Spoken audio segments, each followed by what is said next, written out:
They said the caviar was divine until death followed the taste. Welcome to Faded Echoes. I am your host, Umbra.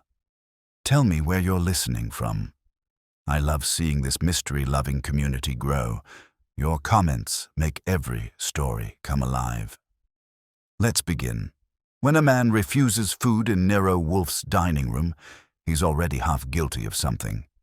Wolfe believes appetite is the most honest expression of the human soul. So when our unexpected visitor declined Fritz's poached salmon with lemon butter, the temperature in the brownstone dropped 3 degrees. It was a grey Thursday, one of those afternoons that look as if the city's been wrapped in damp newspaper. Wolfe had planted himself in his chair among the orchids, half asleep under the pretense of horticultural meditation, while I, your humble chronicler, tried to make sense of a batch of expense receipts that should have gone to the bank weeks ago. The doorbell broke the monotony. The caller introduced himself as Mr. Basil Corvin, managing partner of something called the Black Sea Provision Company.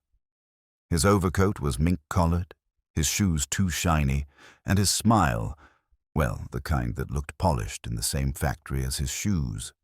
He claimed he'd come on a matter of commercial delicacy. I showed him into the office. Wolfe didn't bother to rise. He just raised one eyelid. "Good afternoon." "Sit," he said, which in Wolfen dialect translates to "state your case and do not bore me." Corvin did not sit. "Mr. Wolfe, I import luxury foods. Caviar, in particular. Beluga, etc., and one rare variety from the Volga Delta known as Tsar's Shadow. Last week, a shipment arrived from St. Petersburg. 4 tins of Tsar's Shadow, retail value approximately $120,000, were stolen from my bonded warehouse. The following morning, one of my employees, a man named Latham, was found dead in his apartment. Heart failure, they said. But I'm not convinced. "Your police?" Wolfe murmured. "They're convinced of incompetence," Corvin replied smoothly. "I'm convinced the theft and the death are connected, and I believe someone in my own circle is responsible." Wolfe's eyes closed again, as if in polite mourning for humanity. "Then you must go to the police." "I have. They have priorities."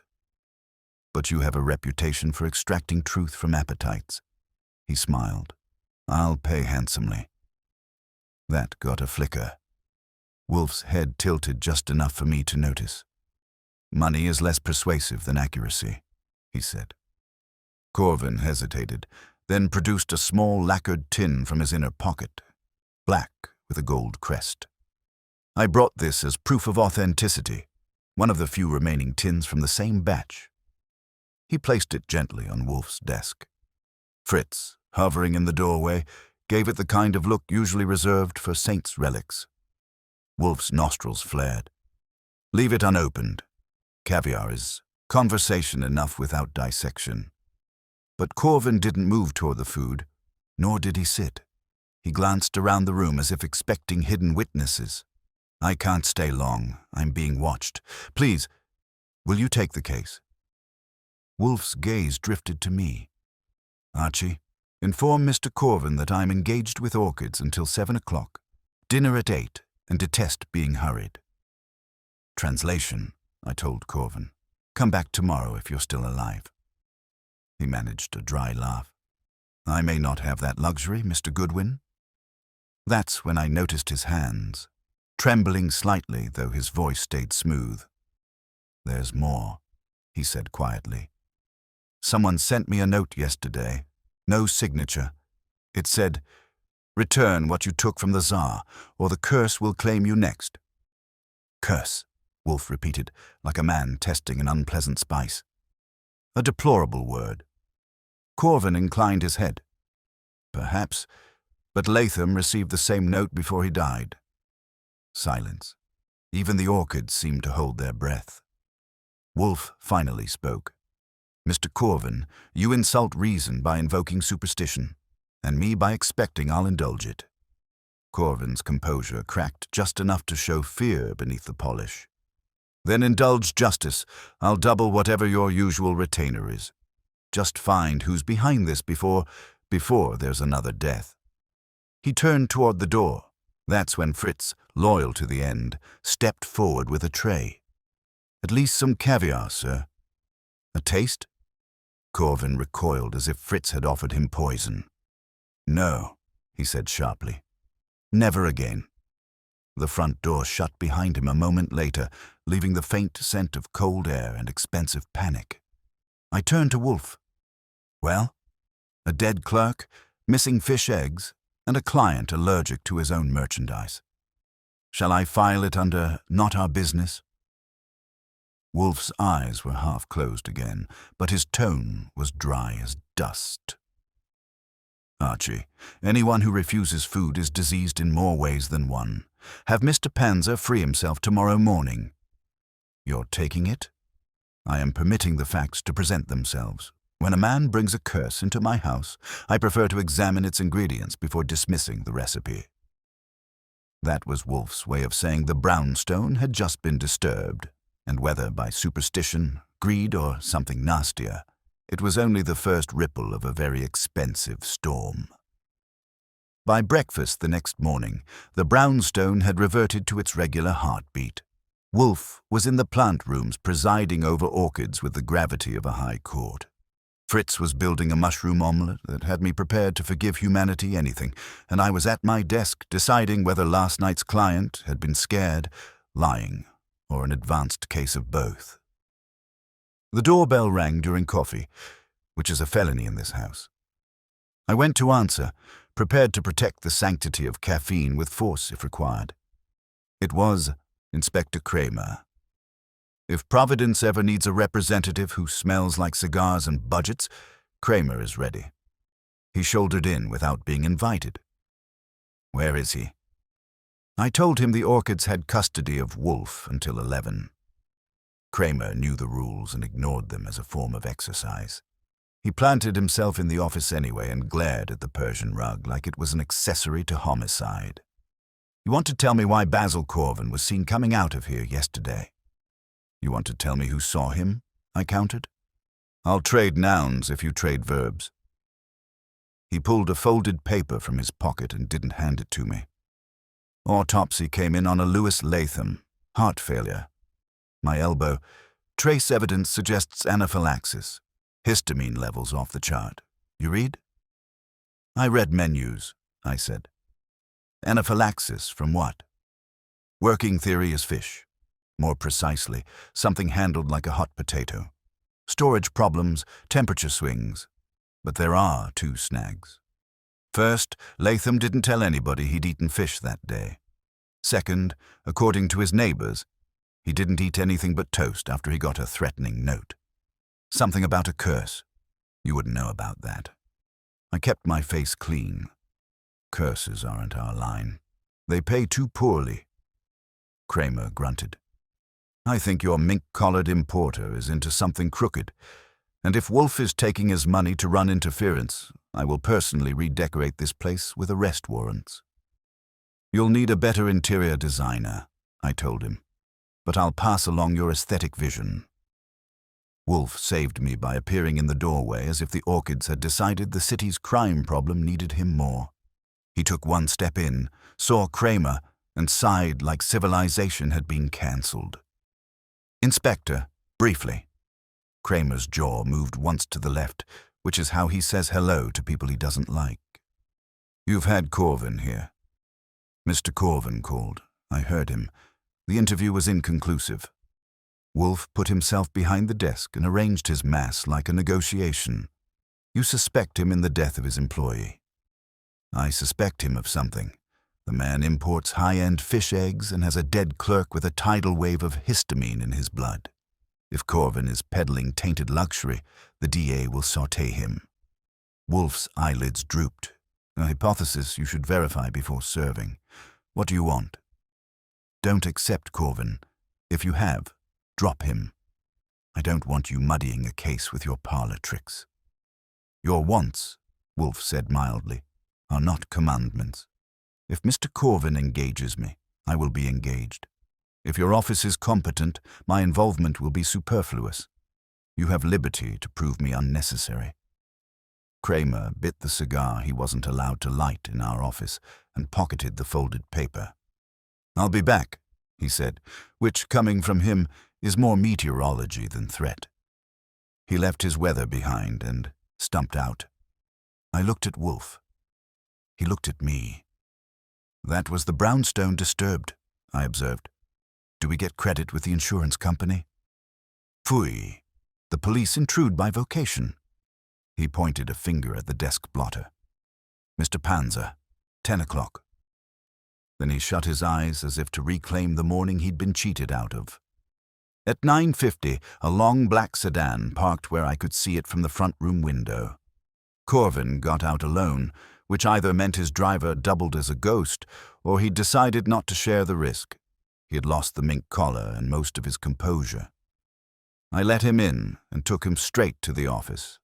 Fritz appeared with coffee and a plate of petit fours that looked like edible jewelry. Corvin didn't touch them. Wolfe nodded once. "You are watched." "Yes," Corvin said, and the word carried a quart of fatigue. "Two men in a grey Buick took the night shift outside my building. They didn't follow me here, at least not visibly, but I assume they are listening to something somewhere." "Police?" I asked. "If they are, the city has purchased better suits." He set a leather folio on Wolfe's desk and opened it. "You asked for accuracy. These are my staff lists, schedules, access logs to the bonded warehouse, and the key registry. There are 6 keys, issued to 4 people. Myself, my partner, the warehouse manager, and one held by the customs liaison. The remaining 2 are sealed spares in our safe, with security tags intact. I photographed the seals this morning." He slid over the photos, each marked with today's date and a newspaper corner to prove it. "All intact." "Names," Wolfe said. He hates incomplete nouns. "Partner, Mireille Dax, French, naturalized, investor and branding strategist. She handles the accounts and our relationships with luxury retailers. Warehouse manager, Harlan Voss, ex-Navy logistics, 10 years with us. Customs liaison, Anton Greco, a contractor who moves between importers. Latham, the deceased, was Voss's assistant, responsible for inventory documentation, not keys. We also have our publicist, Vera Kay, who does not have access to product but knows everyone's business, as publicists do. And a competitor whose name will come up whether I say it or not, Tadeusz Milic of Baltic Crown Imports. He's been trying to break our hold on Tsar's shadow for 2 years. I took notes with a diligence that would have charmed my high school principal. And who knew the 4 tins were in that warehouse room? Everyone I just named, plus a few disreputable dock hands who hear better than they lift. Wolfe studied him. "Your dead clerk, Latham. Did he have debts? Student loans and a fondness for tailored suits?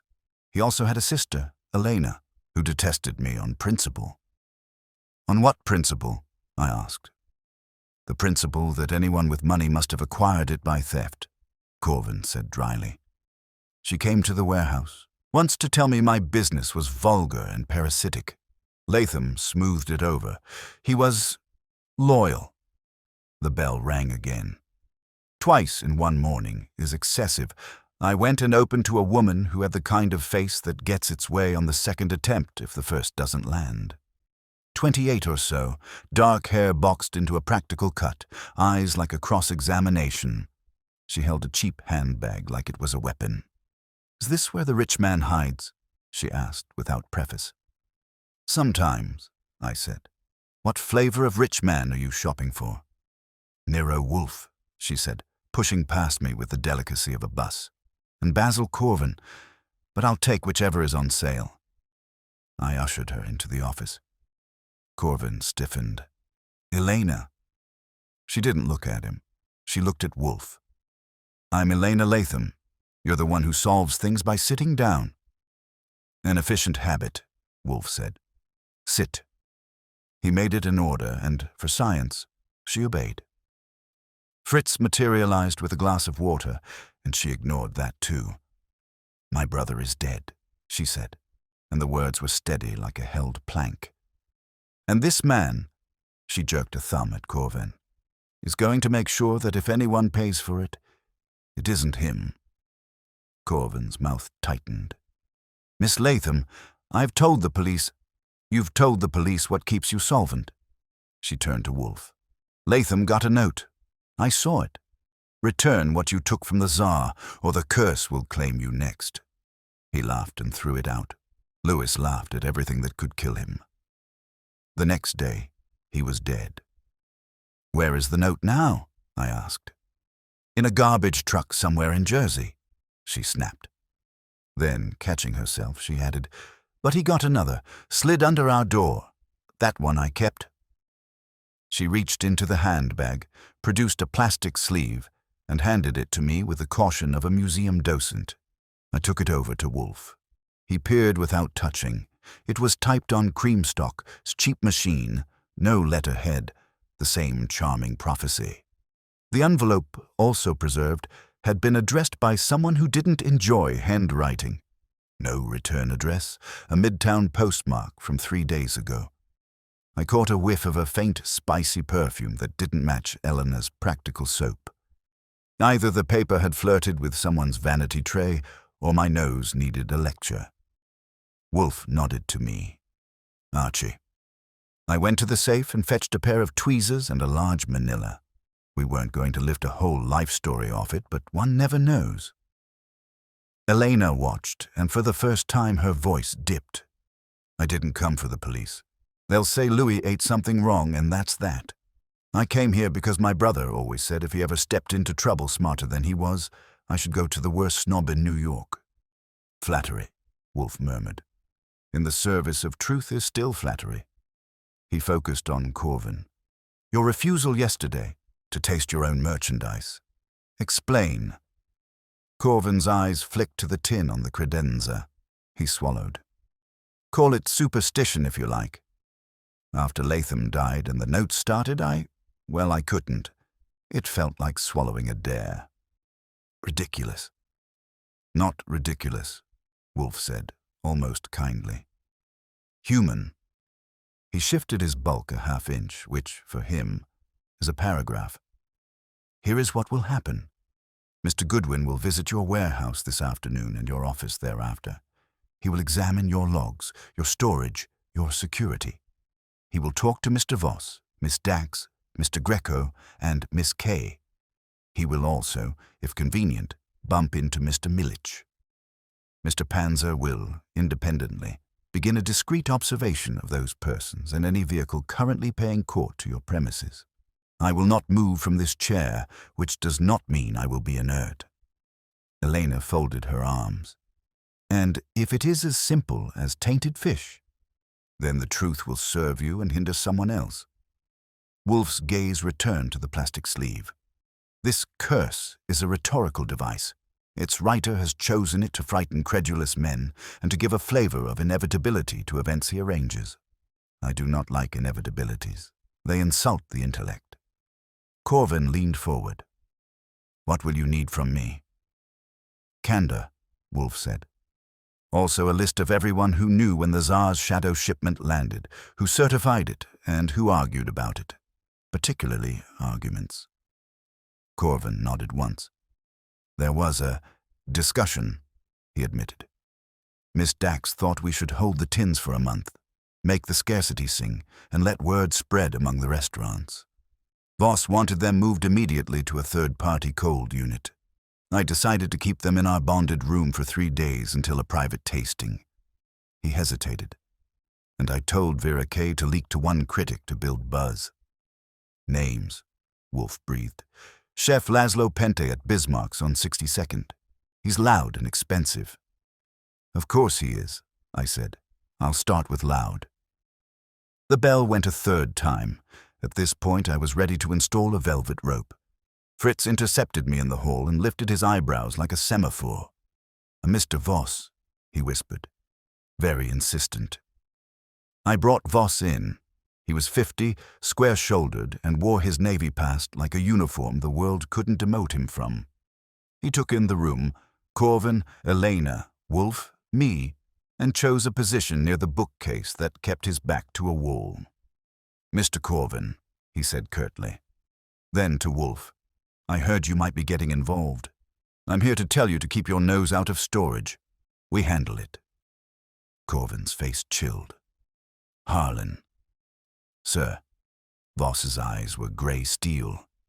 "I run that warehouse. If there was a breach, it was because someone wanted it more than we could stop with legal means. If there was poison, it didn't come from my protocols. If there was a leak, it came from publicity and vanity." He flicked a glance at Corvin that landed somewhere near a bruise. "I won't have some civilian poking around and spooking the men." "Too late," I told him cheerfully. "The civilian is already poked." Wolfe's voice cut across the room like a line being drawn. "Mr. Voss, you are in my house. Do not posture.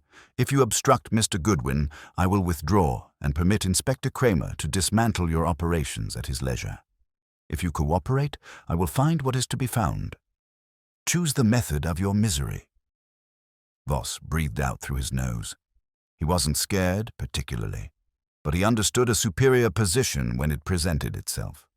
"You'll have access," he said, "under supervision." "Archie requires only one supervisor," Wolfe said, "himself." Voss set his jaw, then gave a single, reluctant nod. "Fine.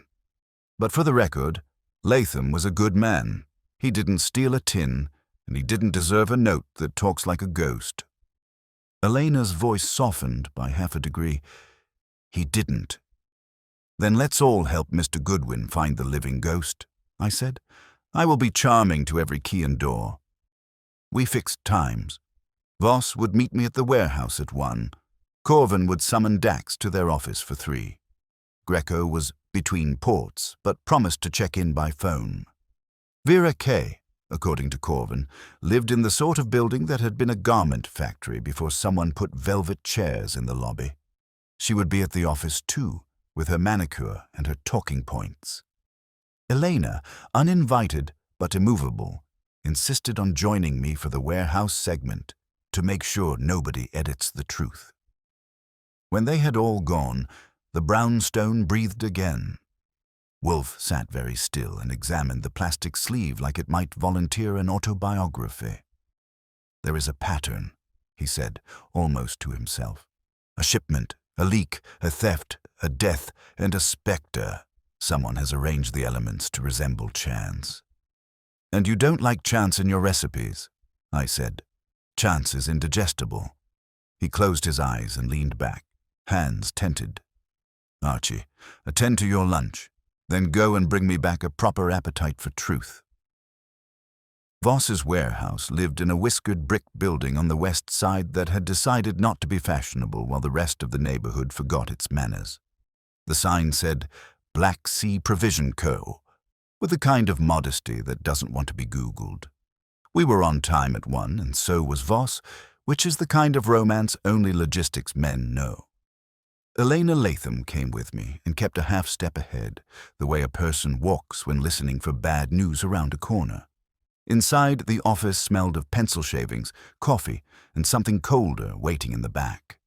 Voss signed us in on a clipboard that had met better days and worse pens.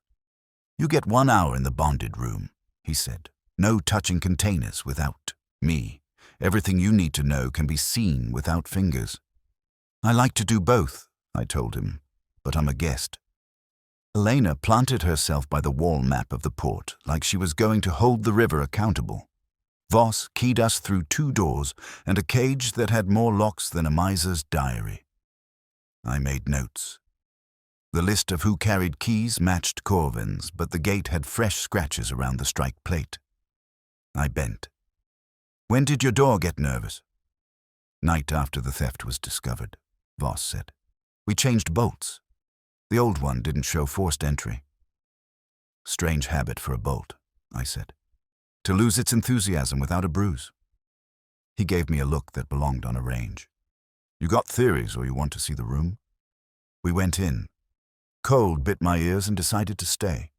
The bonded room was steel racks, numbered bays, thermometers fixed like sentries, and the quiet that expensive food buys when it's waiting to be worshipped. A clipboard hung near the door with temperature logs in Voss's block letters and other hands trying to impersonate his neatness. I took my time on that, while Voss and Elena exchanged non-conversation. He pretending she wasn't there, she congratulating him on it. The logs were regular as a metronome except for two places where the rhythm stumbled. At 02 the night before Latham died, there was a 3-degree climb for 40 minutes, then back to normal. 4 lines below, noon that day, the thermometer was replaced, and initials AG noted. "Who's AG?" I asked. "Anton Greco," Voss said. "Customs liaison. He checks seals and instruments when there's a question." And there was a question. I traced the initial climb with a finger in the air. Sensor looked jumpy. He ratified a replacement. "Convenient," Elena said, and it wasn't flattery. "The room gets fever and the doctor happens to be on the block with a new thermometer."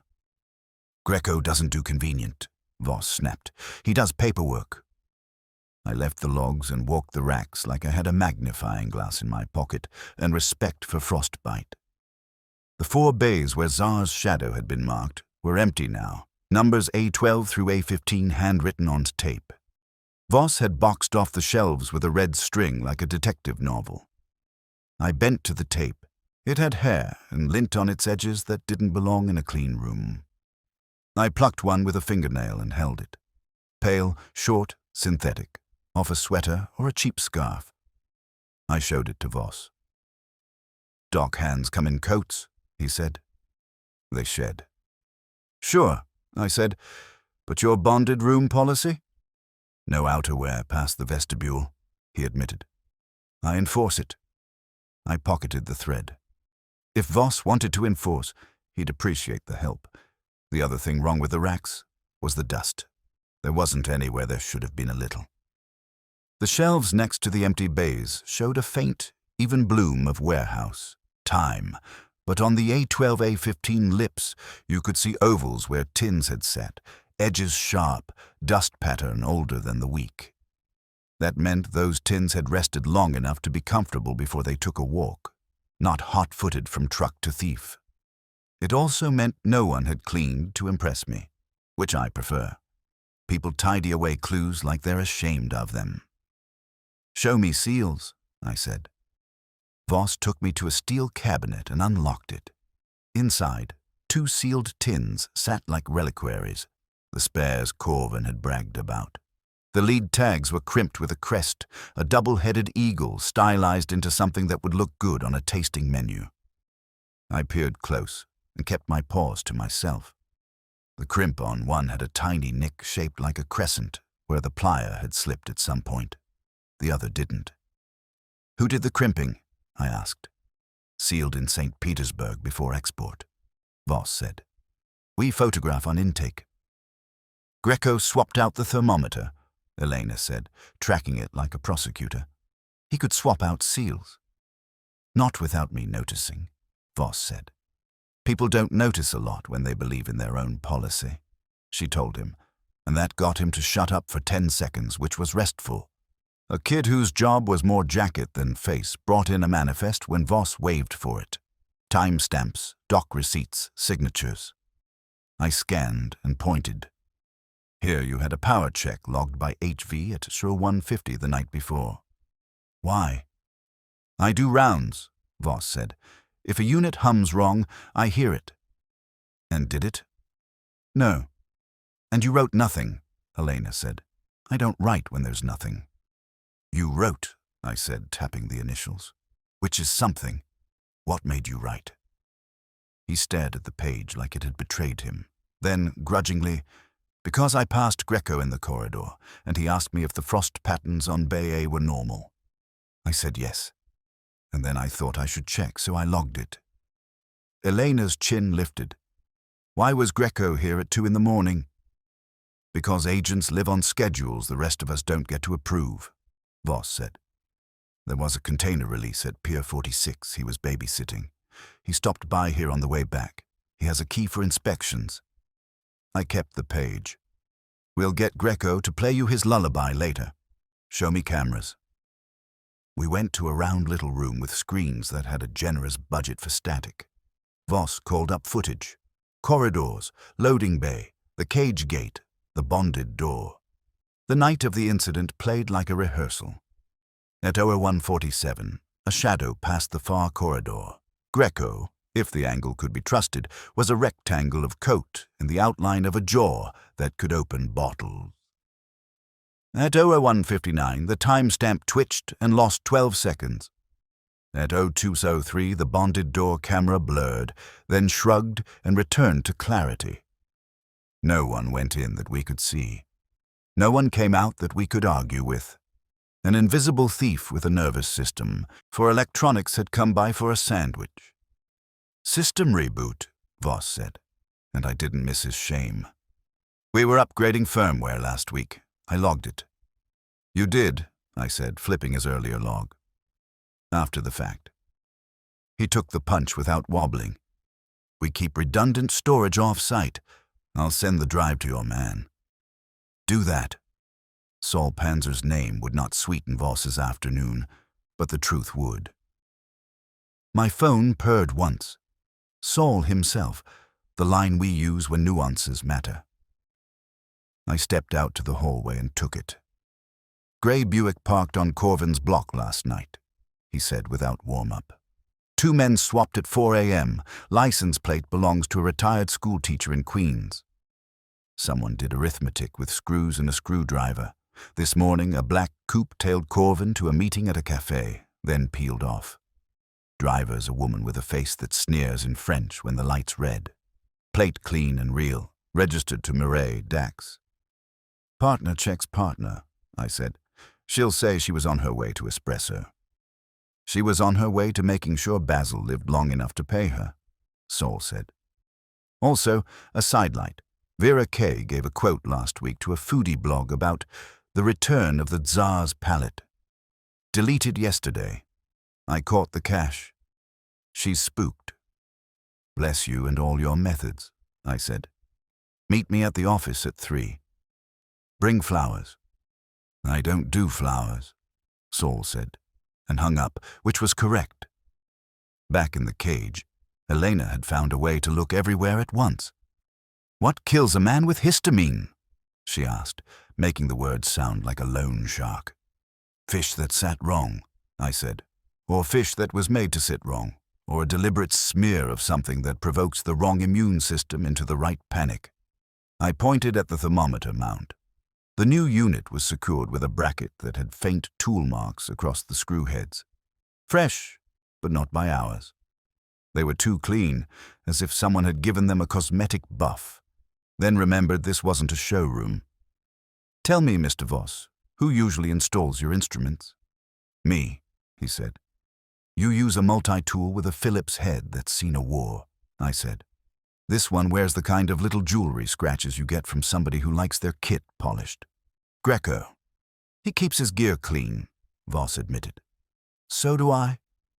"Not that clean," I said, and let that settle. On the way out, I took a slow last pass around the vestibule.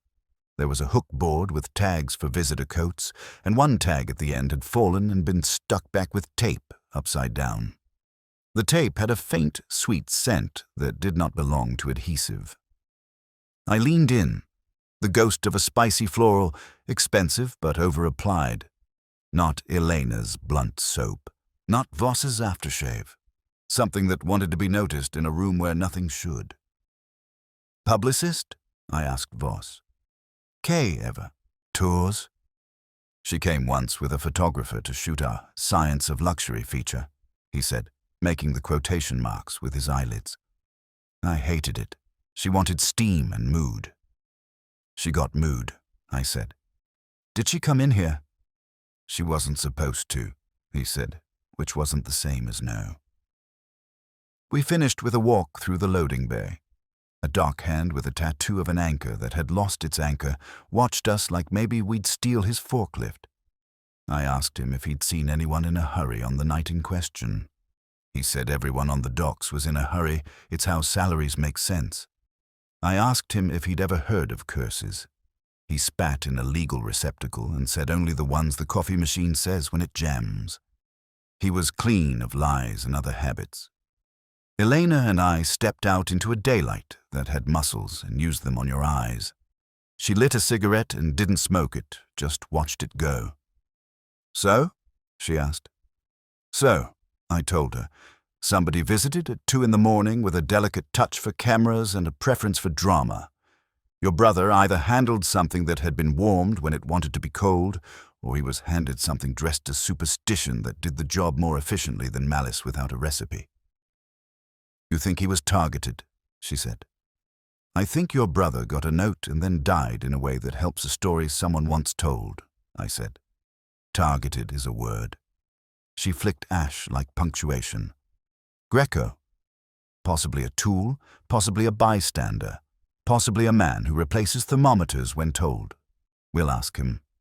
Also on my program, a partner who follows in a black coupe, a publicist who sprays a scent on rooms and stories, and a competitor who knows more Russian than his business card admits." I checked my watch. "We're due at Corvin's office to meet Dax and Kay in 20 minutes. You can come, but you'll bite your tongue while I make friends." "I'll try," she said, and meant it the way people mean flossing. Corvin's office was 4 floors above a storefront that sold the idea of seafood to people who wanted to be seen buying it. He had glass walls that made the city look like inventory, and a receptionist who would have been more comfortable at a runway than a desk. We were early enough to see the inner theater set itself. Corvin behind an ebony desk the size of a barge, a conference table with place cards, Dax, Kai, Goodwin, Corvin. Because some people rehearse control. A chilled bucket with 1 tin of common roe and 1 bottle of something cold enough to fog the past, and on the credenza a bowl of lemons that would never earn their keep. Mireille Dax arrived at 3 on the dot. She wore a suit that had forgotten cotton existed and a mouth designed to like only the right nouns. She shook hands with the tips of her fingers and sat with her spine approving her chair. "Mr. Goodwin," she said, making my name seem like a brand she might or might not carry. "I wish we were meeting under fairer weather." "You brought your own weather," I said. "A black coupe with an efficient tail. Does it come standard, or do you have to ask for surveillance as a package?" Her eyes gave me a degree colder respect. "I look after the assets," she said. "Basil is an asset." "Profitable?" I asked. "Vital," she said and glanced at the glass. "Vera is late." Vera Kay came in late and apologized with a laugh that somebody had taught her to use instead of guilt. She was exactly the perfume from the coat hook and the tape, spicy, sweet, and determined to be remembered. "Traffic," she said, and I stopped to give a quote to Fork and Fortune about the ethics of luxury sourcing. "Don't look at me like that, Basil. Ethics sell." "They do," I agreed, taking my seat. "So do curses, if you leak them with the right lighting." Her eyes widened just enough. "Curses don't fit our brand." "Try me," I said. "Who told Gastronome Daily last week that a legendary czarist recipe was returning to American palates?" She had the decency to blush. "I may have suggested that our portfolio was expanding." "Your suggestion was deleted yesterday morning," I said. "You installed fear." "Why?" "Because a man died," she said, and some varnish came off. "Because I'm not in the business of teasing fate, and because Mireille told me to pull everything until we stabilize." Dax's chin didn't move. "Correct." Corvin spread his hands, palms empty. "We are not merchants of superstition. We are merchants, that's all." "Then let's merchandise the truth," I said. "Here are the terms. Someone with access manipulated your environment and your narrative. They turned a thermometer into a prop and a camera into a shrug. They took tins that want to be rare and made them legendary, with a corpse as punctuation. And now they're selling you a story about inevitability." Mireille Dax tapped the table once. the way a rider taps a horse to remind it of who's in charge. You think this is deliberate sabotage to create scarcity and hype. I think someone stands to profit more from 4 missing tins and a dead assistant than from a tidy shipment, I said. I think that person is comfortable around your rooms and your people. And I think if we don't fix it, Inspector Kramer will do it with a crowbar. Dax looked at Corvin. She didn't look at me. Basil, give Mr. Goodwin everything he asks for, she said. If this is internal, I will know before he does. If it is external, he will know before I do. Either way, we are done bleeding. Vera Kay sat back and crossed her legs like a switchblade. Do you think Milich did it? She asked me, and wanted me to, because people like a villain with a consonant you can bite. I think Mr. Milich will tell me, one way or another, I said. But the man who typed those notes used a cheap machine and wore an expensive perfume. He or she handled paper with fingers that liked to leave impressions and then spritzed the room to write an exclamation point you could smell. That isn't Milich's style. That's someone who sells stories for a living. She didn't smile. You're accusing me. I'm auditioning suspects, I said. If you want the part, keep talking. Corvin lifted a hand. Enough, he said, and the word had weight for once. We hired Mr. Wolfe for his method. We will abide the method. I stood. Then here's my method for the next hour. Miss Dax, I want the personnel files and your calendar for the past 2 weeks. Ms. Kay, I want the full list of outlets you briefed, what you told them, and what you retracted, with timestamps. Mr. Corvin, I want Greco here on the line now, and I want your tasting guest list for this mythical private event you were planning. If a ghost was going to show, someone wrote it onto an invitation. They didn't like it. They did it. Dax slid a tablet across with a firmness that said she'd remember where it had gone. Vera forwarded emails with the speed of someone who lives on send. Corvin dialed, got Greco, and put him on speaker. The liaison's voice came through like gravel run through a good sieve. We traded questions. We learned that Greco had indeed swapped a flickering thermometer and logged it with a custom stamp, and he insisted nothing and no one went in without authorization while he breathed air. I asked him what he breathed at 2 a.m, and he said, Schedule C. When I hung up, my pocket was heavier by a thread, a pattern, and a scent that didn't belong. My list was longer, and my appetite for Wolfe's chairside justice was sharpened. On my way out, the receptionist leaned in and whispered, there was a man waiting outside earlier. Foreign, polite, asked if Miss Dax was in.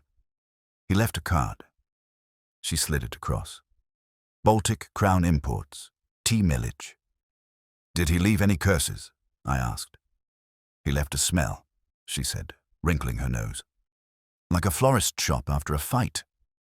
Back in the cab, Elena finally lit the cigarette and smoked it like she'd been paying rent to the urge all day. You're going to say it wasn't an accident. I'm going to say it was staged as one, I told her. And tomorrow, when Wolfe gathers them in his office, someone's appetite is going to fail at the wrong moment.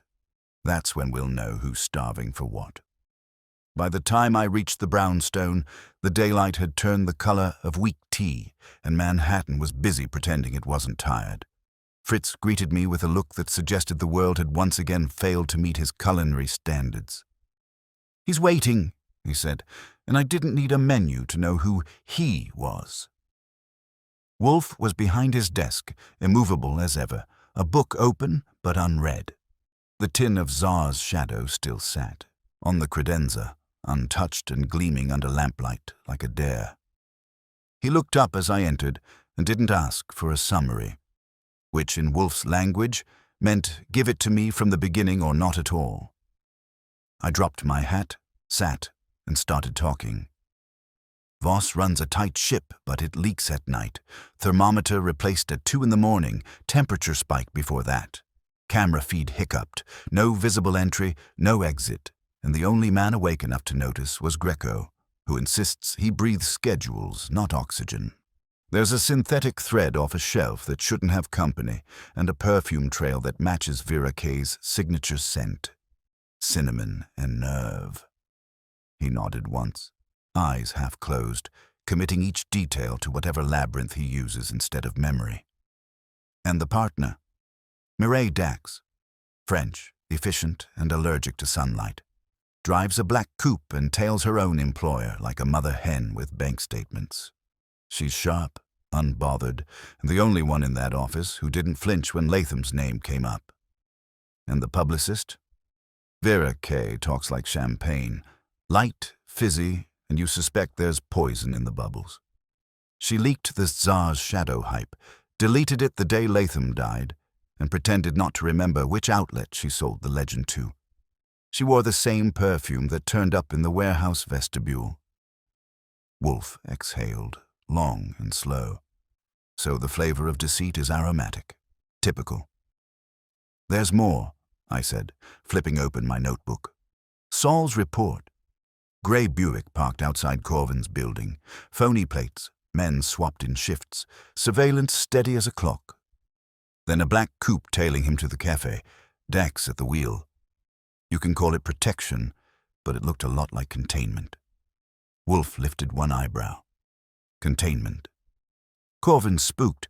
She's making sure he doesn't bolt or talk more than she can manage. He's her mouthpiece when she allows it. The hierarchy's clear.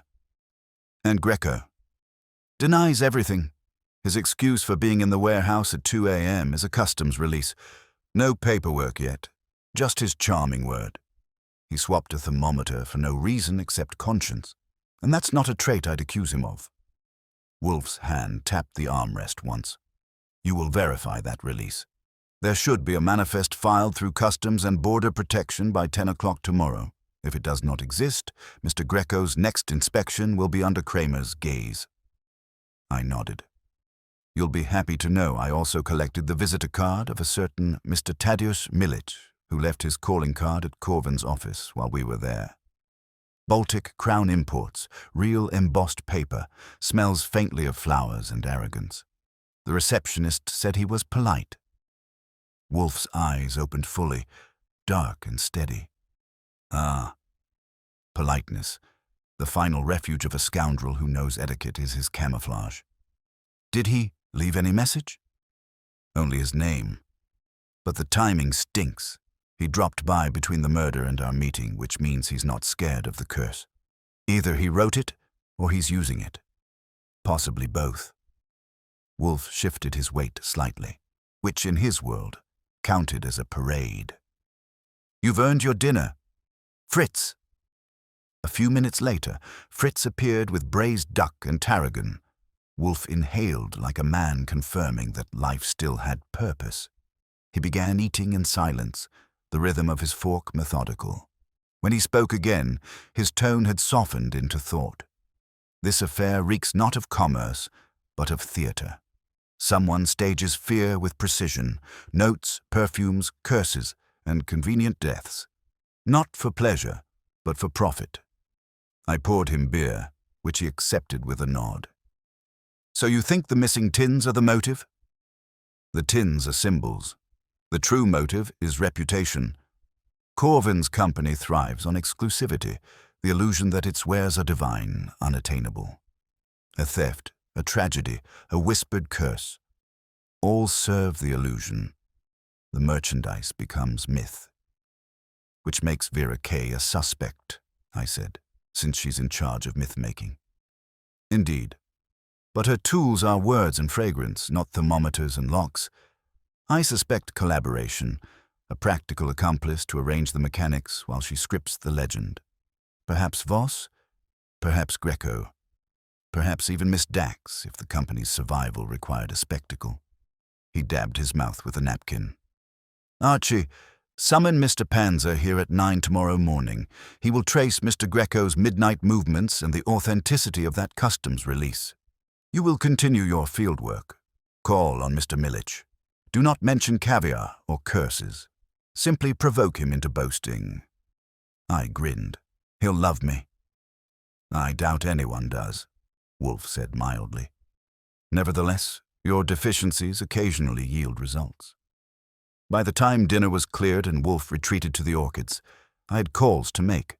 I phoned Saul first, filled him in, and gave him Greco's itinerary to shadow. Then I called Lon Cohen at the Gazette, who owed me 3 favors and liked paying them in gossip. "Baltic Crown Imports," he said. "Sure. Milic, Polish-born, ex-Black Sea trader. Slick talker, high-end supplier for restaurants that think morals are optional. Rumor is he's been trying to sabotage Corvin's exclusive import rights for months. Last quarter, one of his shipments got flagged for contamination. He blamed Corvin for tipping customs." "Contamination?" I asked. "As in fishy fish?" "As in poison levels through the roof, but no deaths, just a scandal that made him lose 2 big clients. He's been quiet since, probably regrouping. Watch your back with that one, Archie. He's the kind who smiles while checking your pulse." I thanked Lon, pocketed the info, and made one more call. Fred Durkin for muscle in a pinch. Then I turned in, knowing Wolfe would want an early debrief before I could even find coffee. The next morning brought fog and Saul Panzer in a trench coat that had seen better decades. He reported over breakfast while Fritz hovered, horrified that anyone could discuss crime over eggs. "Greco's customs clearance was forged," Saul said. "He clocked into the warehouse at 1:45, stayed 20 minutes, then drove east. No stop at Pier 46. He met someone near the river, a woman in a dark coupe. Photos attached." He slid an envelope across. Mireille Dax, caught in the glow of street lamps, handing Greco a manila folder. Wolfe didn't react outwardly, but his fingers tightened on his napkin. "So Miss Dax's sense of responsibility includes nocturnal bribery." "Looks like a payoff," Saul said, "or payment for delivery." "Delivery of what?" I asked. "The tins, or something less edible." "Could be both," Saul said. "But here's the kicker. After she left, Greco went to a storage unit on 48th Street under an alias, Anthony Green. Paid for in cash, opened last month." "Lovely," I said. "If I find caviar in there, I'll bring a cracker." Wolfe's eyes gleamed. "You will find more than caviar. Perhaps evidence of distribution, how to transform a curse into currency." I left an hour later, bound for Milic's office in Midtown. His place was glass and steel, decorated by someone who believed excess was subtlety. The receptionist, a blonde who pronounced my name like a riddle, led me to a waiting area where the man himself appeared after 10 minutes. Tadeusz Milic was tall, elegant, and smooth enough to make mirrors jealous. His handshake was cool and deliberate. "Mr. Goodwin, you're with Mr. Wolfe, yes. I've long admired his reputation for intellectual indulgence." "I'll pass that along," I said. "I came about your visit to Corvin." His smile didn't move his eyes. "Pure coincidence. I dropped by to discuss a potential partnership, shared logistics, mutually beneficial. Right after one of his clerks died and 4 tins went missing." He shrugged. "Business continues, even when hearts fail, or perhaps because they do." "Did you ever sell Tsar's shadow yourself?" I asked. "Once," he said, voice like ice cracking. "Before Corvin bought exclusivity. He cheated me out of that contract with charm and lawyers. I would never forgive such artistry." "So you tried to improve his story with a little misfortune?" "Ah," he said softly. "You think I wrote his tragedy?" "No, Mr. Goodwin. I only watch good theater. But if I were the author, I'd have chosen a better ending." I left his office with nothing concrete and everything suspicious. His cologne lingered. Floral, expensive, identical to the trace left on the card and at Corvin's reception desk. My pulse ticked faster. Either Vera and Milic shared perfume, or they shared something more profitable. By the time I got back to the brownstone, Wolfe was waiting, orchids behind him glowing like witnesses. I laid the photos and notes on his desk. He reviewed them without a word. then looked up. Greco's falsified clearance, Miss Dax's midnight meeting, and Milich's scented vanity form an axis, he said. Add Miss K's perfume at the warehouse, and the pattern sharpens. There is collusion, but not merely theft. Someone has manufactured a legend. The tins are bait, the curse is publicity, and the dead man was the wrong audience. I leaned forward. So what's next? Wolfe's eyes narrowed. We bring them all to the brownstone. Tomorrow night. Each will dine on lies until one of them chokes on the truth. Fritz will prepare caviar, Tsar's shadow if necessary. I whistled. A cursed dinner, huh? You planning to tempt fate? Fate, he said dryly, is merely another word for other people's incompetence. I will serve it chilled. And for the first time since this business began, I saw a glint in his eye. Not amusement, but the appetite of a man ready to feed on deceit until the plate was clean. I've seen Wolfe do a lot of strange things in the name of deduction. Refuse a $10,000 retainer because the client wore the wrong cologne. Lecture a murderer on sauce etiquette before handing him to Kramer. But I had never seen him volunteer for company at dinner. When he told me to summon every suspect to the brownstone for an informal tasting, I knew we'd reached the part of the play where the script started to smolder. The next day was a stormy New York Friday, gray as a banker's conscience. I spent the morning setting up the room according to Wolfe's orders. The long office table had been shifted slightly, enough for every chair to face Wolfe's throne behind the desk. Fritz dusted the silver platter that would hold the caviar tin like a priest preparing an altar. The smell of roasted fennel and lemon butter drifted from the kitchen, which was Fritz's way of reminding the universe that food could still be innocent. By 6:30, the doorbell started earning overtime. Basil Corvin arrived first, looking hollowed out, as if sleep had been rationed since our last visit. Behind him came Mireille Dax, in a black dress that could have served at either a business dinner or a funeral, which might have been the point. Vera Kay swept in third, perfume preceding her like a marching band, followed by Voss in his regulation grey suit and military spine. Greco, slicker than oil, arrived last, his briefcase handcuffed to his wrist in what he probably thought was symbolism. Elena Latham came uninvited, but Wolfe didn't send her away. He simply said, if the bereaved can keep silence until asked, her presence may be instructive. She promised, though her eyes said the promise had an expiration date. Wolfe let them sit in silence long enough for the atmosphere to grow teeth. When he finally spoke, the tone was calm enough to cut glass. Ladies and gentlemen, you are here because a man named Louis Latham is dead, and 4 tins of Tsar's shadow are not where they should be. One of you knows both reasons why. I propose we dine together and let the truth choose its company. He gestured to Fritz, who entered carrying the caviar tin on a silver tray. The room drew a collective breath, half reverent, half afraid. Fritz set it down with the precision of a surgeon. This, Wolfe said, is from the same shipment as the stolen tins. Untampered, preserved, authentic. Fritz will serve each of you a small portion. Consider it an experiment, both culinary and moral. Corvin raised a shaking hand. I can't. Wolfe didn't blink. You will. Refusal may be instinct, guilt, or superstition. I wish to observe which. One by one, Fritz placed small porcelain dishes before each guest, spooning the glossy black pearls with a delicate reverence. The sound of metal against china seemed louder than conversation. Dax's expression stayed composed, but her knuckles whitened around her napkin. Vera Kay's smile wavered, the confidence dripping off her like perfume in the rain. Voss looked insulted by the formality, while Greco leaned back, calculating. Elena didn't touch hers. Wolfe didn't ask her to. I took up my usual station behind Wolfe's chair, notebook in hand, watching the faces. Wolfe raised his glass.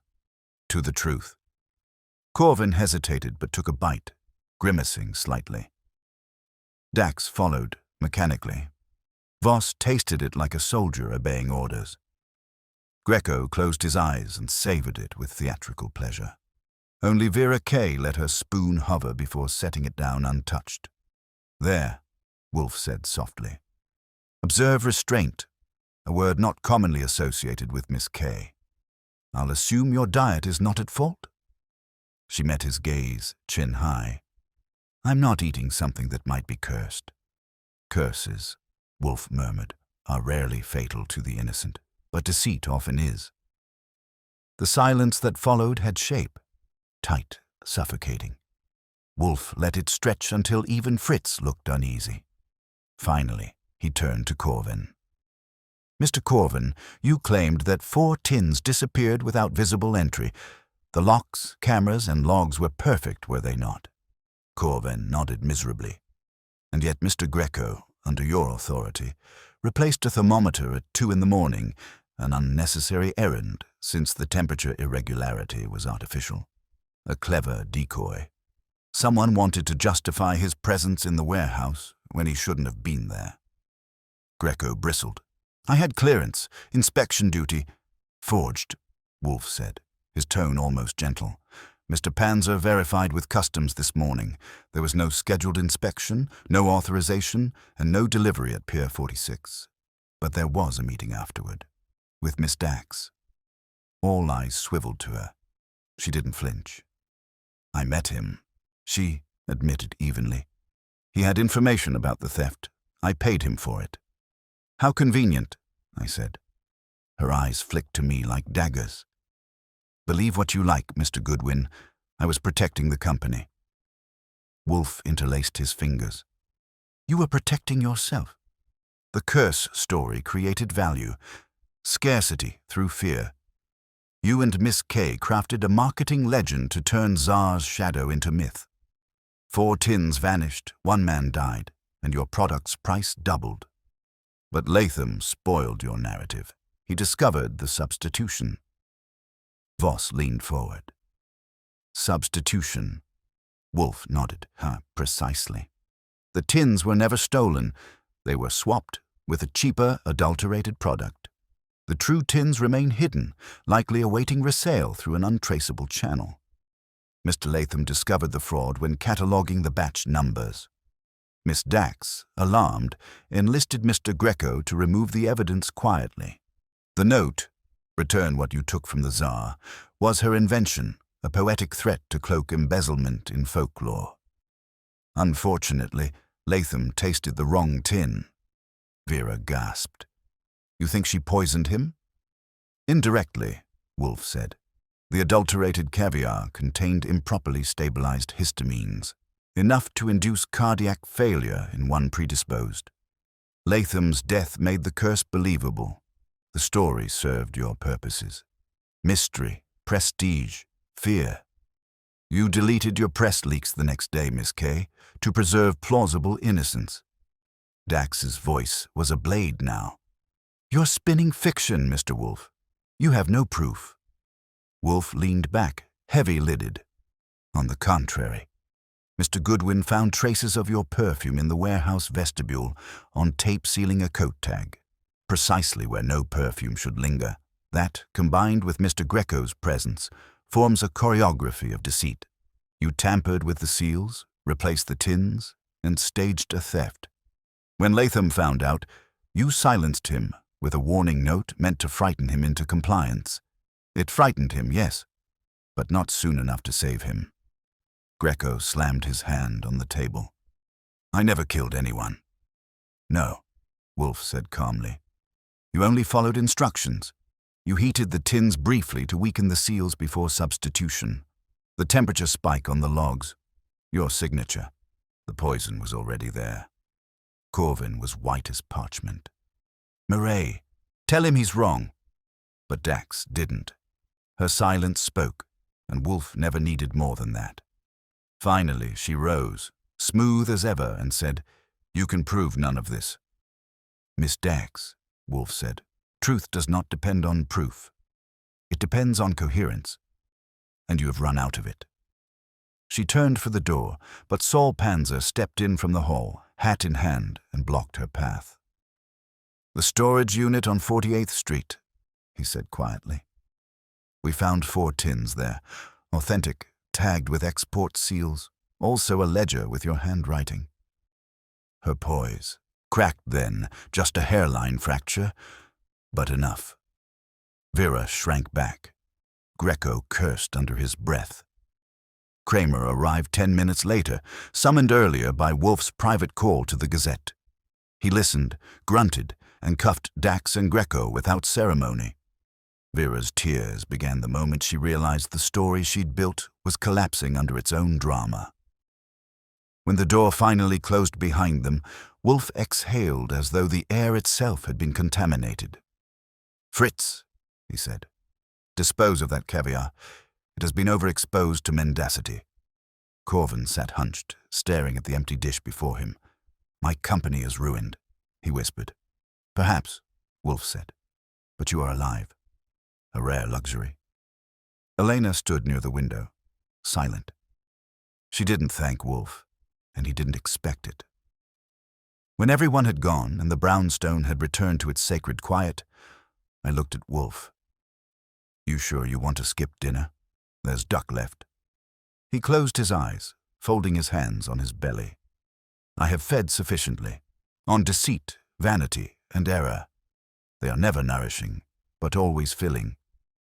I nodded, turned off the light, and let the silence settle.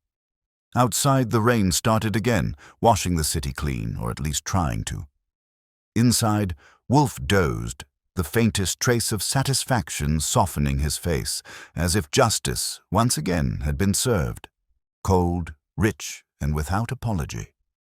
Wolfe didn't sleep that night, not in the conventional sense.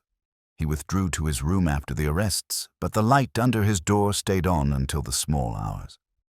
I could tell by the scent of beer and the faintest rustle of paper that his mind was still chewing the problem long after the law had closed its case. Wolfe's work never truly ended at the confession. For him, the aftermath was digestion, turning chaos into understanding and understanding into peace. By morning, he'd emerged in his dressing gown, moving with his usual deliberate majesty. Fritz had laid out breakfast, warm cornbread, honey butter, and Wolfe's favorite Montenegrin sausage, which I wasn't allowed to touch under threat of professional exile. When I entered the office with the Gazette spread under my arm, he was already halfway through the article. The headline read, "Caviar Queen charged in import fraud and murder plot." The subhead sang a different tune. "Detective Nero Wolfe solves high society scandal." I poured myself coffee. "They're calling you the gourmand sleuth. I assume you'll be filing a libel suit." He grunted. "A ghastly epithet. I'm neither gourmand nor sleuth. Merely sane in a nation that worships hysteria." "Your Sanity's headline material, then," I said. "Kramer's quoted saying you rendered assistance begrudgingly." "That's practically a love letter." He ignored me. "Have you spoken with Mr. Corvin?" "Twice this morning. He's out on bail, company accounts frozen, reputation marinating in scandal. Says he's closing shop, selling off his inventory to pay creditors. But here's the twist. He swears one of the tins in police custody isn't from his stock. Wrong seal pattern. He says someone planted it." That got Wolfe's attention. He stopped mid-chew. "Planted? That's what he claims. He even had Fritz's twin virtues of precision and indignation. The official line says all 4 recovered tins match the batch numbers from his manifest, but Corvin insists at least one was forged. Wants me to verify personally, which is rich, considering my last experience with that delicacy nearly involved a police report." "Pfui." Wolfe's fingers drummed the desk. "Police do not appreciate nuance. If Corvin's statement holds, then someone beyond Dax and Greco meddled with those tins after the fact." "Meaning?" "Meaning," he said, "that the curtain has fallen, but the play may have an encore." I had just begun to regret being right when the doorbell rang again. Fritz appeared moments later, announcing, "Inspector Kramer, he insists." Kramer barged in with his cigar unlit and his temper pre-lit. "Wolfe, I swear you breed trouble like orchids." We closed the Dax case 12 hours ago, and now you've got Corvin screaming that his evidence is counterfeit. He's on the phone with the DA saying there's another player. Is he correct? Wolfe asked. I don't know yet. But I'll tell you this. One of the tins the lab tested showed abnormal trace compounds. Not poison. Ink. Printer's ink. Someone stamped the export code recently. The metal shows microscopic abrasions under the fresh coat. I leaned forward. So Dax and Greco didn't plant that one. Kramer jabbed the air with his cigar. No, which means we've got either an accomplice or someone rewriting the ending after the curtain call. And guess whose name's in the visitor log at evidence storage this morning? Wolfe's eyes closed like the lid of a coffin. Miss Vera Kay. Kramer stared. How did you... She's the only one left with motive, Wolfe said. The architect of narrative. Her crime was unfinished until she controlled its telling. I added. She always did like an edit.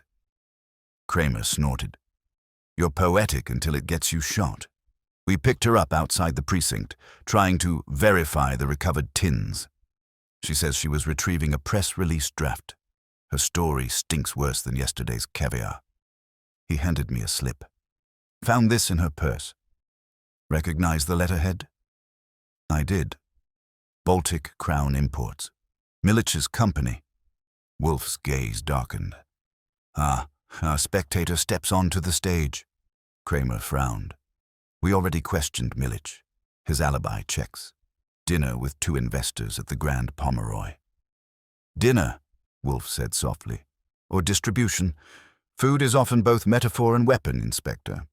And Miss Kay's perfume was found both in Corvin's warehouse and on Mr. Milich's calling card. She is the thread binding both schemes. Kramer grimaced. You're suggesting she was playing both sides? Wolfe steepled his fingers. Not suggesting, confirming. She helped Dax construct the publicity hoax, then sold the plan to Milich once she realized Dax's downfall was imminent. She intended to profit twice. First through Corvin's crisis, then through Milich's monopoly once his rival was ruined. I added, but when Dax was arrested, she panicked. Tried to retrieve the tins, probably to sell them to Milich under the table before Kramer's people got them. Kramer muttered something about storytellers and snakes, then shoved his cigar back into his coat. Fine, I'll run with it, but if you're wrong, Wolfe, you can explain it to the commissioner over breakfast. When he was gone, the brownstone seemed to exhale. Wolfe leaned back, expression unreadable. She is guilty, he said, but not of murder. Miss Dax and Greco provided the crime. Miss Kay merely sought to profit from its echo. Yet greed, Archie, is a contagion, no less fatal than poison. He sent me to the kitchen for beer, which meant he wasn't done philosophizing. By the time I returned, the mood had shifted from tension to reflection. I've often wondered, he said, gazing at the dark amber in his glass, why deception so often mimics artistry. Perhaps because both demand belief. A lie, skillfully told, requires aesthetic precision. I nodded, and murder is just bad editing. That earned a faint smile. Sometimes. In this case, the culprit revised one death into 2 fortunes. Her downfall was inevitable because her ambition lacked discipline. The day wound down with the kind of quiet that only Wolfe's victories brought, a silence filled with thought, not relief. Fritz brought up the evening meal, roast quail, braised shallots, and a modest bottle of Riesling. Wolfe ate in peace, but I caught him glancing once at the untouched tin of Tsar's shadow still resting on the credenza. You're not planning to taste that, are you? I asked. Certainly not, he said. Its flavor is contaminated by greed, deceit, and stupidity. Even salt cannot redeem such seasoning. Later, as the rain slackened and the city hummed its uneasy lullaby outside, I found myself thinking about Elena Latham. She hadn't come for thanks, and Wolfe hadn't offered any. But somewhere, a woman now knew her brother's death had meaning, however bitter. And Wolfe, he would never admit it, had done something uncharacteristic. He'd chosen justice not for intellect's sake, but for decency's. When I passed his door that night, the light was out. For once, the brownstone slept clean. And as I turned in, I couldn't shake the lingering thought that in Wolfe's world, truth was like caviar, best served cold, but unforgettable once tasted. The rain had slowed to a whisper against the windows the next morning, but the brownstone hadn't quite reclaimed its peace. Fritz was fussing in the kitchen with more clatter than usual, and Wolfe sat at his desk wearing the expression of a man forced to dine on doubt. The case had technically closed, but I'd seen that look before. It meant his mind wasn't finished with the meal. I came in with the morning papers under one arm and a faint headache under the other. "The Gazette says Vera Kay turned state's evidence overnight," I told him. "She sang like a nightingale with a grudge. Claims Milich was her confidential source, that she never touched a tin, never saw a dead man, and never intended to profit from anything except a headline. She's painting herself as an innocent victim of ambition." Wolfe's eyes didn't lift from his book. "Journalistic revisionism. She's rewriting the narrative while the ink is still wet.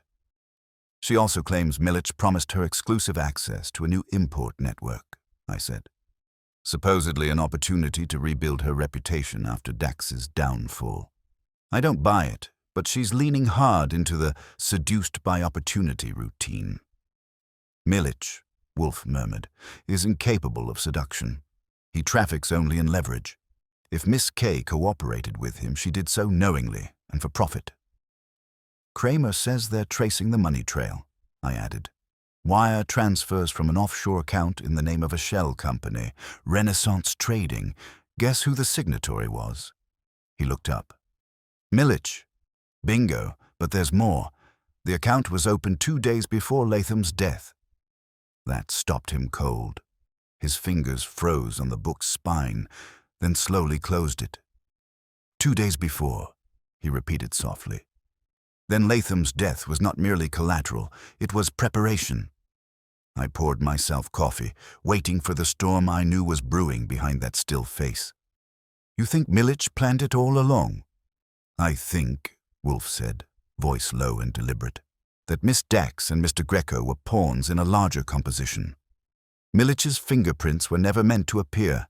He orchestrated the fraud through intermediaries, ambitious fools with plausible motives, then intended to inherit their chaos once they fell. Miss Kay's involvement was the final touch. She would recast the scandal as tragedy, ruin Corvin, and deliver public sympathy to Baltic Crown imports."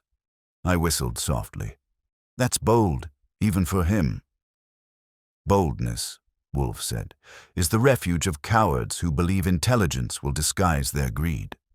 He leaned back. "And now that Miss Kay has confessed, he will abandon her. The narrative will shift again, perhaps to frame her as the sole manipulator. He will present himself as victim, patron, savior. Typical." Before I could answer, the phone rang. I picked it up. "Nero Wolfe's office. Archie Goodwin speaking." The voice that answered was smooth, accented, and laced with irony. "Ah, Mr. Goodwin, a pleasure. I trust you and your employer are satisfied with last night's spectacle. The papers adore you." "Milich," I said, "you're calling early. Couldn't sleep." He chuckled. "Sleep is a poor substitute for amusement. You have dismantled a rival empire, humiliated a client, and turned a dinner table into a courtroom. It was magnificent theater." "Yeah, we sell tickets at the door. You want to come see the sequel? It's called Kramer's Got a Warrant." He ignored me. "A word of caution, Mr. Goodwin. Miss Kay is an opportunist. She will say anything to survive. Do not mistake her desperation for truth." I covered the receiver. "It's him," I told Wolfe. "You want to take this?" Wolfe gestured lazily.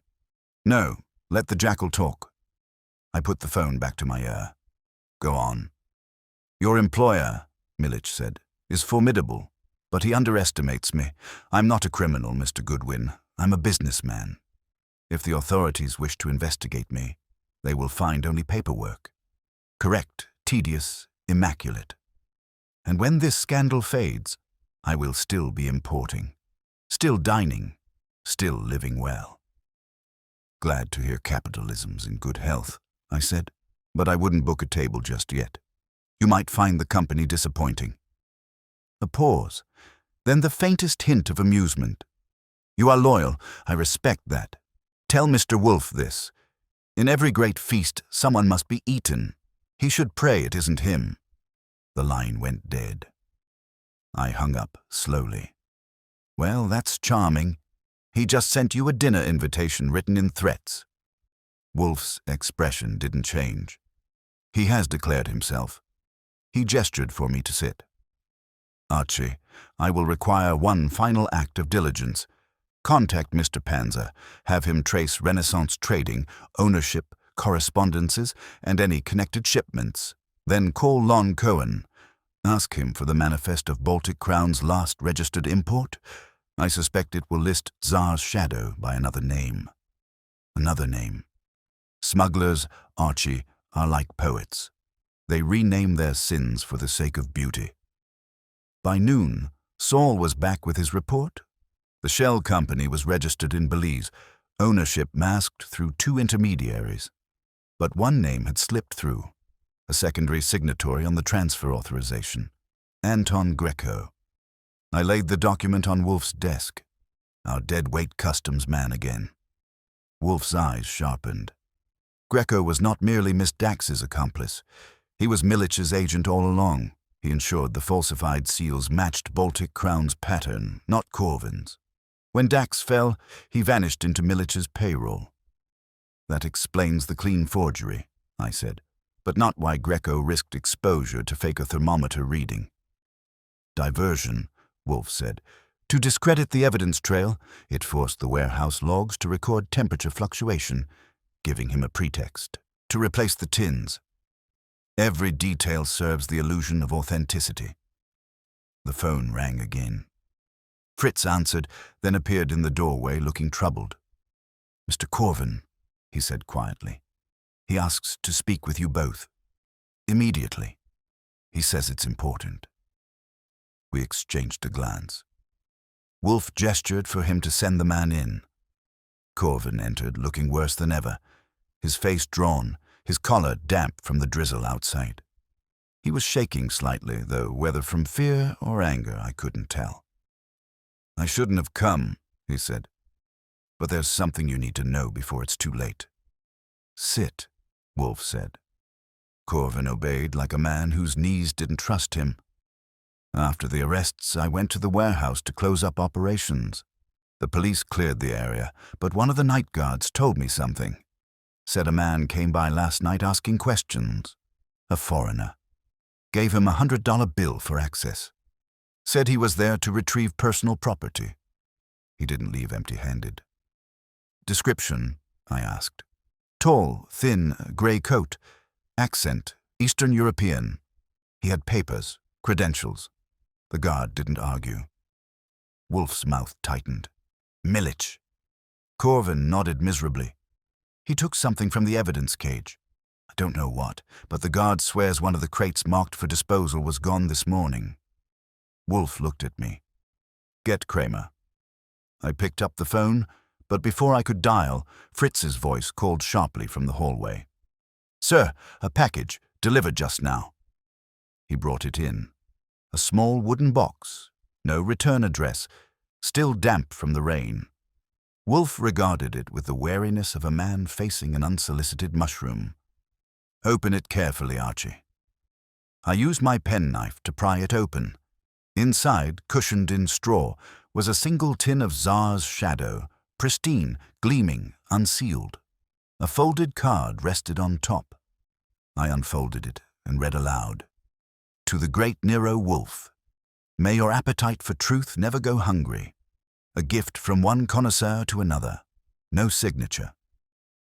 But the faint floral scent rising from the paper was unmistakable. The same perfume that had haunted every step of the case. Wolfe's face went still, utterly still. Then he spoke softly. Archie, dispose of it. At once. Outside. far from here. I didn't argue.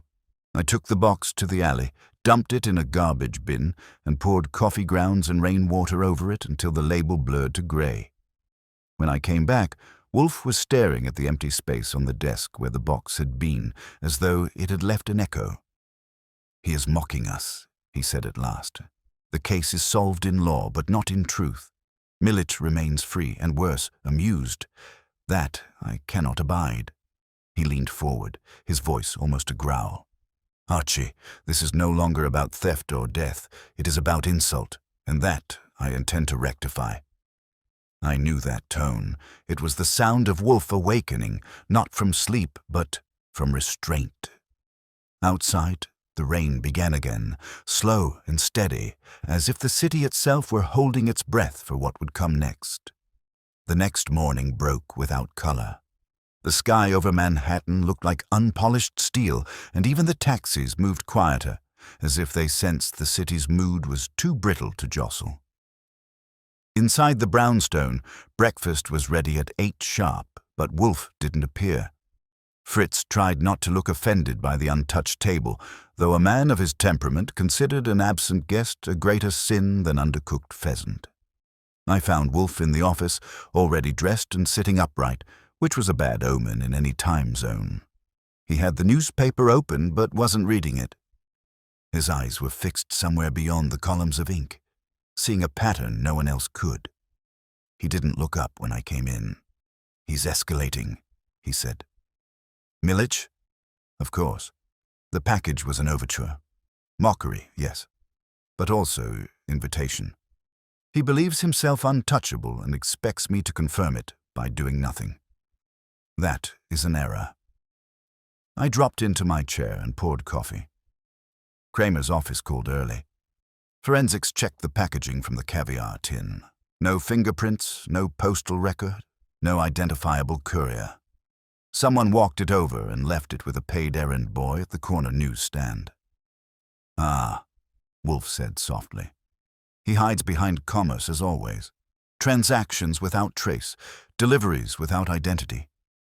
"He's not just hiding," I said. "He's baiting you. Maybe he wants you to make a move he can spin into harassment. The man's got friends, and not the dinner party kind. He's been seen dining with half the diplomatic corps at the Metropole." "Friends," Wolfe muttered, "are a poor substitute for innocence." He closed the paper. "Archie, we will not react as he expects. We will act with deliberation." That was his way of saying the next 12 hours of my life would involve legwork, lies, and lunch somewhere terrible. At 10 o'clock, Saul Panzer arrived, looking like he'd already walked through the city twice and didn't enjoy the repetition.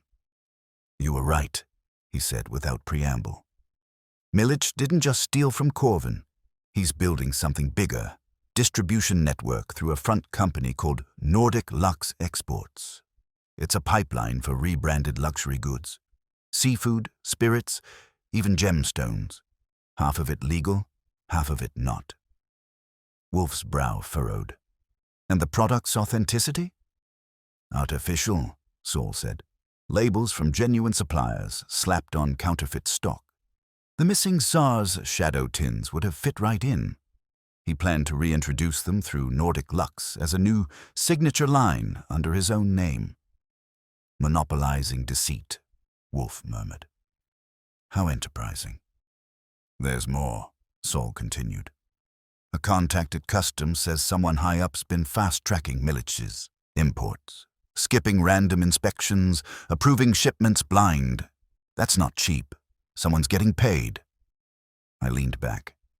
"Which means blackmail, bribery, or both." Wolfe's eyes half closed. "Indeed. Mr. Panzer, keep watching his logistics. Trace not just where he moves, but who signs off. Find me one name that trembles when the word inspection is spoken." Saul nodded, took his hat, and vanished. By noon, the air inside the brownstone had thickened. Fritz brought sandwiches, but Wolfe ignored them. He sat still for so long I thought he'd fallen asleep with his eyes open. Then, just as I was about to suggest he try the miracle of nutrition, the phone rang. I picked it up. The voice on the other end was unmistakable. Low, precise, every syllable polished. "Mr. Goodwin, you've been very busy." "Depends who's asking." "Let's not play. Tell your employer that curiosity can be fatal when pointed in the wrong direction. There are matters beyond the jurisdiction of his armchair." "Funny," I said. "That armchair's caught more killers than your customs inspectors ever will." The pause that followed had teeth. Then, "You should tell him to stop. The next package won't be symbolic." The line went dead. I replaced the receiver slowly. "He called," I said, "and he's decided to start making promises." "Threats," Wolfe corrected. "Promises require integrity." He tapped the desk once. A sharp sound. "So, he watches us, he reaches us, and he expects us to retreat, which means, Archie, we are perilously close to the truth." "Or to a funeral," I said. Wolfe ignored the remark. "I want him unsettled. You will go to his office at Baltic Crown this afternoon. Tell him I've requested a meeting, tomorrow 7:30. Here." "Here," I said. "You're inviting him to the brownstone?" "The last time we did that, we had to replace the carpet and bribe Kramer with bourbon." He gave me a look. "Mr. Milich believes he controls the stage. I intend to remind him who built the theater." I sighed. "And if he brings more than conversation?" "Then Fritz will lock the door," Wolfe said simply. When I got to Baltic Crown, the receptionist froze at my name, which was always a good sign. She announced me with the expression of a woman sending a lamb to a conference with wolves. Milich appeared 5 minutes later, immaculate in dove grey, the smile carved perfectly into place. "Mr. Goodwin," he said, gesturing toward his office. "To what do I owe the renewal of our acquaintance?" "Hospitality," I said. "Mr. Wolfe invites you to dinner tomorrow night. He'd like to discuss unfinished matters." He chuckled. "Ah, so the great man has decided to entertain me after all." "He doesn't entertain," I said. "He concludes." He studied me for a long moment. "You're very loyal. That will make your obituary touching." "I'll make sure it's proofread," I said, standing. 7:30 sharp. Don't bring dessert. Wolfe's cooking is fatal enough." His smile thinned. "Tell him I accept." I got out of there before his politeness could turn practical.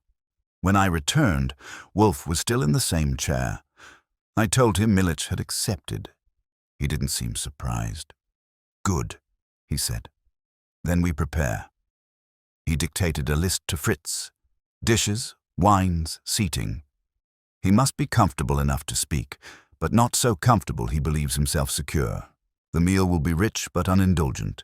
He must taste suspicion with every bite. "Planning to poison him with adjectives?" I asked. "If necessary," Wolfe said. "But I prefer conversation."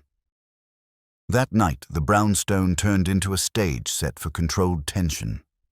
Fritz polished the silver until it reflected ghosts, and I checked the locks twice. Wolfe retreated to the orchids for hours, emerging only to dictate letters. One to Kramer, requesting his conditional discretion, and one to the district attorney, sealed and labeled to be opened in event of my death. I didn't like that one bit. By midnight, everything was ready. The table gleamed under low lamplight, and the air smelled faintly of saffron and rain. Wolfe stood in the doorway, surveying the room with the solemnity of a general before battle. "Archie," he said quietly, "when he arrives, you will remain armed." "I always am," I said. "Even when I'm bored?" "This evening," he replied, "you will not be bored." For once, I believed him. When I finally turned in, I couldn't shake the image of that unsealed caviar tin, the oily sheen, the faint scent of flowers that didn't belong to food. Somewhere in the city, Milich was preparing too, confident that his charm and caution would shield him. But I'd seen the gleam in Wolfe's eye earlier, the cold spark that meant he'd already drawn the lines of the trap, And when Nero Wolfe draws lines, even devils learn to stay inside them. Outside, thunder rolled far off over the river. Tomorrow night, the brownstone would host one final dinner, and not everyone at that table would walk away fed. By the next evening, the brownstone had the kind of silence that listens back. Fritz had spent the day orchestrating a meal fit for emperors, but beneath the smell of truffles and Madeira sauce, there was something else. Anticipation, taut as a violin string. The dining room gleamed under amber light. The silver was so polished it reflected ghosts. Wolfe had changed twice before settling on a charcoal suit that carried the weight of occasion without admitting vanity. I'd polished my revolver and kept it discreet in a shoulder holster beneath the dinner jacket. At 7:30 on the dot, the bell rang. Fritz opened the door, and Millich entered like a man used to being announced. The rain had left his overcoat shining faintly, and his gloved hands carried a bottle of red so rare it probably required customs clearance just to open. "A gift," he said, smiling, "for the evening's hospitality." Wolfe didn't rise. "Gifts," he said dryly, "are the grease of diplomacy. I accept none unless they come without intent." Millich inclined his head. "Then consider it merely wine." "Mr. Goodwin will see that it remains so," Wolfe said. I took the bottle and set it aside, untouched. The move didn't escape Millich's notice. His eyes, dark and sharp, flicked toward me and back. "You Americans," he said lightly, "you lack faith." "Only when faith carries a cork," I said. Fritz brought the first course, a velvety bisque of shellfish with saffron and cream. Wolfe gestured to the seat opposite him. "Please, Mr. Millich. Eat. My kitchen is honest, even when my guests are not." Millich smiled. Directness. I admire that. He ate with the poise of a man on stage, every gesture deliberate. Wolfe didn't touch his own bowl until Millich had finished half of his. Then he leaned back and spoke softly. "You sent me a tin of caviar." Millich's spoon paused midair, then lowered. "A token of professional respect." "Respect," Wolfe repeated. "Curious term, considering you've spent the last week attempting to humiliate me." "I prefer to think of it as a contest," Millich said smoothly. "Surely you enjoy such games. The chase sharpens the mind, no?" "Only when the quarry is worth pursuit," Wolfe said. "And you, sir, are not clever enough to make the chase interesting. Your deceit was elegant in structure, but crude in execution." Millich chuckled softly. "Then why summon me?" "To gloat." "To confirm," Wolfe replied. "Your vanity requires applause. I'm here to provide it before removing your mask." I watched his hands, still steady, relaxed on the table. Wolfe was playing the rhythm slow, methodical, the way a boa constrictor waits for its prey to mistake patience for mercy. "Tell me," Wolfe continued, "how does a man of your pedigree debase himself to counterfeiting fish eggs? Surely there are more profitable vices." Millich shrugged. "Profit is secondary. Control is the true luxury. Corvin and his kind peddle indulgence. I sell myth.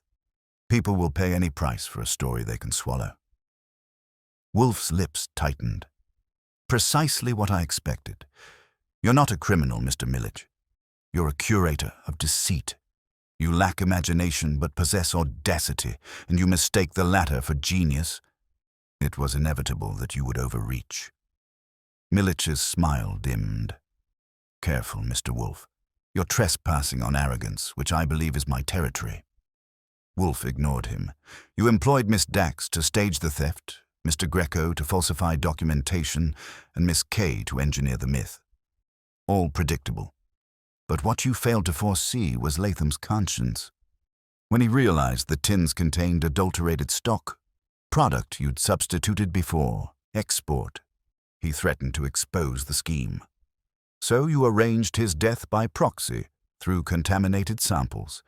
Ingenious in theory, crude in practice." Millich dabbed his lips with a napkin. "You accuse easily. Yet there is no evidence tying me to Latham or to those poor misguided souls you've already helped the police incarcerate. Evidence, Wolfe murmured, is merely truth given structure. I already have structure. The rest is arithmetic. He signaled to me. I reached into my coat and drew out a folded sheet of paper, placing it before Millich. His expression didn't change as he unfolded it, though his knuckles tightened ever so slightly. It was a shipping manifest from Nordic Lux Exports, bearing his signature and the date, 2 days before Latham's death. The listed product, Imperial Black Private Reserve. The contents description matched Tsar's shadow precisely. I don't recognize it, Millich said softly. Of course you do, Wolfe said. It was provided to me by an associate of Mr. Panzer's, retrieved this morning from your shipping clerk in Hoboken. You prepared to relabel the stolen tins under a new brand for reintroduction to market, once Corvin's scandal ruined his exclusivity. Unfortunately, your accomplices were not as discreet as you believed. Millich folded the paper again and set it down. If this were true, I would already be under arrest. Not yet, Wolfe said. Inspector Kramer is enjoying his dinner 2 blocks away. When he receives my call, he'll arrive within 7 minutes. Until then, we talk. Millich's smile faltered. You bluff well, Mr. Wolfe. I do not bluff, Wolfe said coldly. I only delay. Fritz entered then, clearing the bowls and replacing them with the main course. Roast duck with cherries. The scent filled the room, incongruous against the tension now pulsing like an invisible wire between the 2 men. Millich cut a piece of meat, tasted it, and sighed. Exquisite, he said. It's a shame this meal must end so unpleasantly. It ends as all such indulgences do, Wolfe said, with indigestion of the conscience. Millich's eyes flicked toward me, then the window as though measuring the distance between civility and escape. But Wolfe's voice pinned him back in his chair. You left me a message, Wolfe said. A box, a note, a scent. You meant it as triumph, but vanity, Mr. Millich, always overreaches. You could have vanished into your empire unscathed. Instead, you demanded recognition. So I oblige you. You will have your fame, though perhaps not of the variety you prefer. Millich's fork slipped against the plate, a faint metallic shriek. He recovered instantly, but I'd seen it, the first fracture. He smiled again, but the charm had curdled. You're clever, Wolfe. But you forget one thing. The law moves slower than men like me. By the time your inspector arrives, I will be elsewhere. Will you? Wolfe asked. There was movement behind him. Saul Panzer, stepping from the hallway where he'd been standing unseen. His presence was quiet, professional, and final. Millich froze. Ah, he said softly. A trap, then. A table, Wolfe corrected. You sat at it, willingly. Millich leaned back, composed once more. And what happens now? You will wait, Wolfe said. You will finish your meal, and you will enjoy the illusion of dignity for precisely 6 more minutes. After that, Inspector Kramer will take you somewhere less comfortable. Millich stared at him for a long moment, then gave a slow, sardonic clap.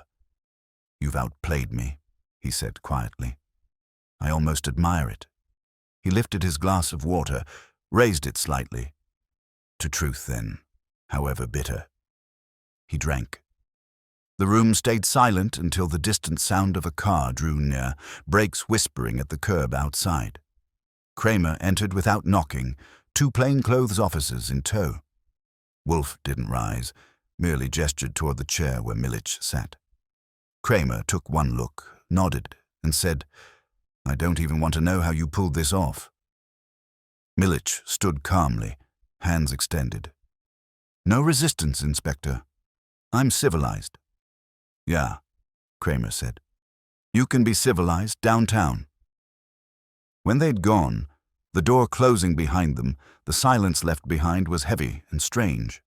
Fritz appeared with fresh plates as if to restore the natural order, but Wolfe waved him off. Dispose of the rest, he said. Appetite has left the premises. I poured myself a drink and handed him one, but he didn't touch it. "It's over," I said. "No," he murmured. "It's completed." Over implies satisfaction. What we did tonight was necessary, not gratifying. He closed his eyes for a moment, weary but unbowed. "Archie," he said quietly, "when a man chooses deceit as his trade, he always forgets that truth, though slow, is patient. It waits, and when it arrives, it does not knock, it dines." He finally lifted the glass and took a long sip, his eyes distant and calm. Outside, the rain had stopped, leaving the city gleaming and clean, as if the storm had washed away one more layer of pretense. Inside, Nero Wolfe leaned back in his chair, the faintest ghost of a smile touching his mouth, and for once, I didn't interrupt. Some meals, after all, deserve silence at the end. It was nearly midnight before the brownstone finally exhaled.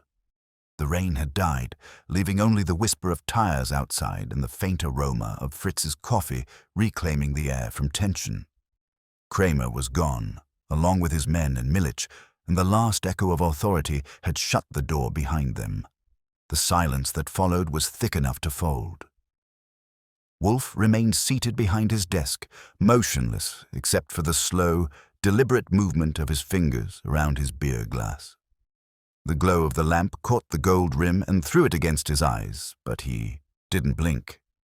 He wasn't triumphant, exactly. Wolfe never celebrated his victories. He digested them. I leaned against the wall, watching him. "You know," I said, "for a man who just outwitted one of Europe's best-dressed smugglers, you look about as cheerful as a funeral director." He didn't look up. "Archie, a man who trades intellect for vanity always amuses me less than he offends me. Mr. Millich believed deception was an art form. He forgot that art demands truth." "You're quoting yourself again," I said. "Next thing, you'll be asking Fritz to embroider that on a napkin." He sighed. "Spare me your levity. We have seen greed in several stages this week, raw, refined, and perfumed. Each variation proves equally revolting." He set his glass down. Dax was motivated by fear, Greco by loyalty misapplied, Vera K by ambition without principle. But Millich— He paused, eyes narrowing. Millich was something rarer, an aesthete of corruption. He wished not only to prosper from deceit, but to savor it. That is the worst kind of gluttony. "Still," I said, "he'll have plenty of time to digest that in a cell." Wolfe's gaze drifted toward the window, where the streetlights caught in the rain-slick pavement. "Justice, Archie, is seldom equal to appetite. But it will suffice." I crossed to the sideboard, poured 2 cups of coffee and brought one over. He accepted it without thanks, which was gratitude by Wolfe's standards. "You realize," I said, "Kramer's probably telling the commissioner right now that you staged a dinner party arrest to mock the department." "Then he will be correct," Wolfe said, taking a sip. "And yet the department will dine on praise while I am left in peace. It is a satisfactory arrangement. Until the next client shows up at the door with a story about haunted sausages." "Phooey," he muttered. "I forbid hauntings. They lack discipline." He fell silent again, gazing at the empty chair across from him, the one Millich had occupied only hours earlier. The faintest tremor of fatigue passed through his shoulders, though he'd deny it until Judgment Day. "Archie," he said finally, "I trust you instructed Fritz to destroy the remaining tins." "Every last one. He buried them deeper than Kramer's sense of humor." "Good." He leaned back, exhaling through his nose. "Let the sturgeon rest. Humanity has done enough to it." That was Wolfe's version of closure. He didn't need confetti or applause.